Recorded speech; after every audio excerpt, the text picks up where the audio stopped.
স্বামীকে ডিভোর্স দেওয়ার পর বুঝতে পারলাম বাবার বাড়িটা কত বড় জাহান্নাম। ডিভোর্সের পর বাবা মা পর হয়ে যায়, একদম আমি হাড়ে হাড়ে টের পেয়েছি। ডিভোর্স দেওয়ার আগে আমার ফ্যামিলির সবাই আমাকে বলেছিল, সবাই আমাকে দেখবে, খেয়াল রাখবে, আমি যেন আমার স্বামীকে ডিভোর্সটা দিয়েই দিই, এমন স্বামীর সাথে যেন সংসার না করি। অবশেষে ফ্যামিলির কথায় আমি আমার স্বামীকে ডিভোর্সটা দিয়েই দিলাম। ডিভোর্সের পর শুরু হলো আমার ফ্যামিলির আসল রূপটা।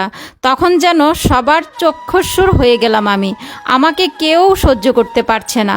আমার স্বামীর কিন্তু তেমন দোষ ছিল না, এখন হাড়ে হাড়ে টের পাচ্ছি সমস্ত দোষ ছিল আমার। সব থেকে বেশি দোষ হলো আমার ফ্যামিলির মানুষ। তারা আমাকে শাসন না করে তারা আমাকে আরও লাই দিয়েছে, যে কারণে আমি বেশি দোষটা করতে পেরেছি। প্রতিটা স্বামী স্ত্রীর মধ্যেই টুকিটাকি ঝগড়া হয়, এটা অস্বাভাবিকের কিছু না, হতেই পারে। আমার ভুলটাও কিন্তু কম না, একটু ঝগড়া হয়েছে তাই বলে বাবা মার কাছে বলা লাগে? আর বাবা মার কাছে বলার পর বাবা মা শাসন না করে উল্টা আমাকে ডিভোর্সটা দিতে বলল, তাই আমার জীবনটা তছনছ হয়ে গেল। আমার মেয়ের জীবনটাও নষ্ট করে দিলাম আমি। আমার ফ্যামিলির সবার একটা জেদ ছিল, কারণ আমি আমার স্বামীর সাথে প্রেম করে বিয়ে করেছিলাম। তারা কখনোই চাইতো না ওই ছেলেটাকে আমি বিয়ে করি। আমি আমার ইচ্ছায় বিয়ে করছি, এখন তাদের জিদটা ওই ছেলের সাথে থাকতে দিবে না, তাই তারা উল্টা মুল্টা বুঝিয়ে আমাকে দিয়ে ডিভোর্সটা দিয়েই দিল। আমার মাথার মধ্যেও কিছুই ছিল না, আমিও বুঝতে পারিনি। এখন বাবার বাড়িতে এসে আমি আর আমার মেয়ে সবার কাছে কেমন তুচ্ছ হয়ে গেলাম। আমার মেয়ে আমার ভাইয়ের মেয়ের সাথে খেলা করছিল, একদিন হঠাৎ করে আমার মেয়ে আমার ভাইয়ের মেয়ের একটা খেলনা ভেঙে ফেললো। তখন আমার ভাবি আমার মেয়েটাকে মারলো, তখন আমার অনেক কষ্ট লাগলো। আমি বা আমার স্বামী কোনোদিনও আমাদের মেয়ের গায়ে হাত তুলিনি, অথচ ভাবি কি করে আমার মেয়েকে মারলো। আমি মাকে ডেকে বললাম, মা, তোমার ছেলের বউ আমার মেয়েকে মারলো কেন? মা বলতেছে, মারলে কি হয়েছে, ছোট মানুষ শাসন করছে, তাতে কি হয়েছে, তোর মেয়ে তো খেলনাটা ভেঙে ফেলেছে। কিন্তু সেদিন আমার মা আমার পক্ষ নিয়ে কিন্তু কথা বলেনি। সেদিন আমার অনেকটাই খারাপ লেগেছিল।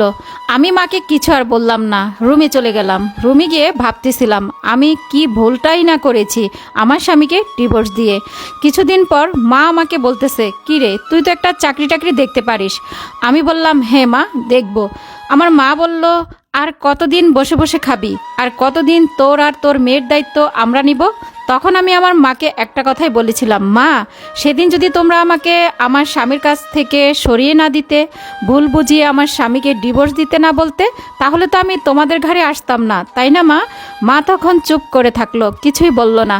এদিকে আবার আমার ভাই তার মেয়েকে অনেক খাবার কিনে দিত, চিপস, চকলেট, কিন্তু আমার মেয়েটা সামনে দাঁড়িয়ে থাকতো। আমার মেয়েটার হাতে একটাও দিত না। আমার মেয়েটা আমার কাছে এসে খুব কান্না করত, মা, আমিও মজা খাবো, আমিও চকলেট খাবো।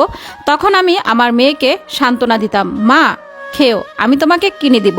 গল্পটা থেকে একটা জিনিসই বোঝা গেল, ডিভোর্স কখনো কোনো মেয়েকে সুখ দেয় না। যারা বাবা মার কথা শুনে বা মায়ের কথা শুনে স্বামীকে ডিভোর্স দেন, একটাবার ডিভোর্স দেওয়ার আগে আপনি আপনার সন্তানের কথা চিন্তা করবেন।